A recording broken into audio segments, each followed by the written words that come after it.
Good morning mga kahunghong. Tagal tayong hindi nakapag-vlog sa pangyayaring hindi inaasahan. Last June 3 na aksidente. Papalit tayo ng gulong nitong si Nelly. May bokol na, meron na siyang pigsa. Hindi ito pwedeng i-long ride. So, medyo matraffic dito. Hindi ko alam kung ano pinagkakatrafikan. Siguro may patay. Ayun o, may patay pala. Kaya pala medyo nag-bumper to bumper dito sa may papunta simenteryo ng Chaong. Ay gawa ng patay na si Masangkay. Matraffic.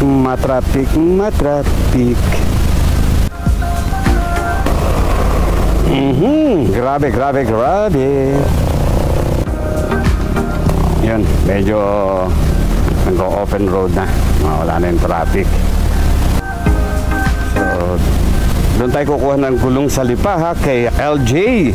Kukunin natin yung 5.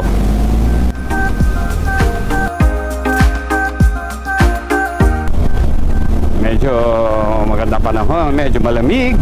Maaso. Hey Cardo, radio on.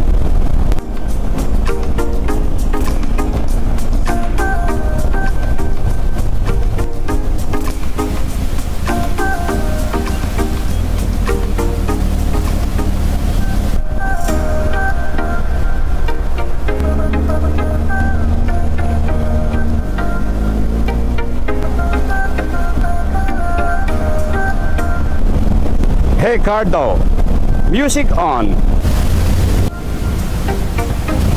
Alright, so nakalampas na tayo sa bayan ng San Antonio, Quezon. Approaching na tayo dito sa boundary ng Quezon and Batangas Province, the cattle trading capital of the Philippines. Yan pala yon. Ito yung Padre Garcia. So dito lahat nagkakabentahan ng baka. Ito yung una ng mga bayan ng Batangas Province. So papuntang Batangas City. Another city here is Lipa City. Marami na rin city rito sa Batangas. Nandiyan na rin ang Tanawan City, Santo Tomas City. Yan. Ayan na yung mga syudad dito sa Batangas. Basta sa Quezon, dalawa pa lang eh. Tayaba City at Lucena City. Unang naging city ang Lucena. Dito ang unang-unang city, syempre, which is the Batangas City and Lipa City. Nadagdagan na nga siya, which Tanawan City at saka Santo Tomas. Sa Laguna, marami na city doon. Ewan ko kung San Pedro, city na eh. Binyan City na. Santa Rosa City. Kabuyaw yata, hindi pa. Canlubang, hindi pa. Pero yung Calamba City. Yan. San Pablo City.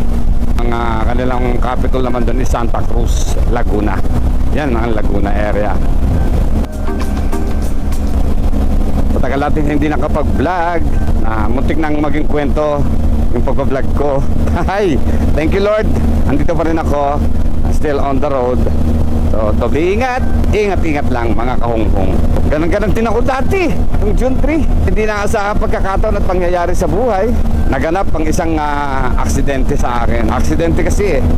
Hindi mo masasabit, hindi mo mapipis kung kailan yan darating sa'yo. Ang importante, buhay pa rin. Hi! Siguro sabi ni Lord, meron ka pang gaganapin at gagampanan. So, my son, congratulations ulit sa'yo. My dear Gian, belated birthday to you. Last August 19. Thankful naman ako at graduation mo. Kahit maraming pangyayaring sigalot pa rin. Grabe! Talaga yung sigalot, hindi nawawala lagi yan. Lagi yung may kurot sa damdamin ng bawat isa. Dito na tayo. Somewhere here sa Badaba.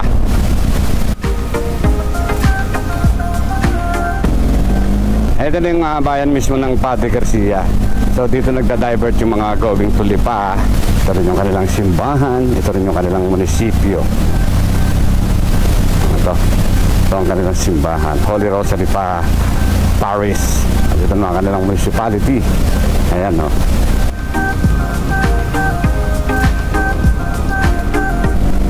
Disiplinado daw mga taga Garcia.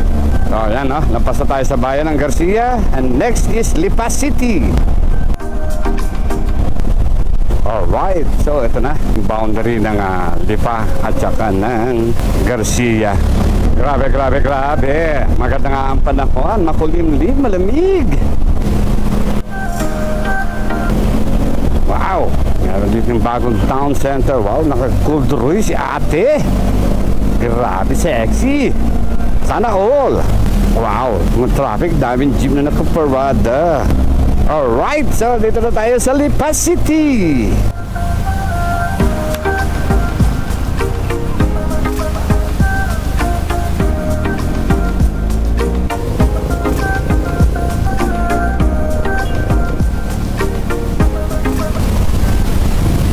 Alright, so nandito na tayo sa area eh.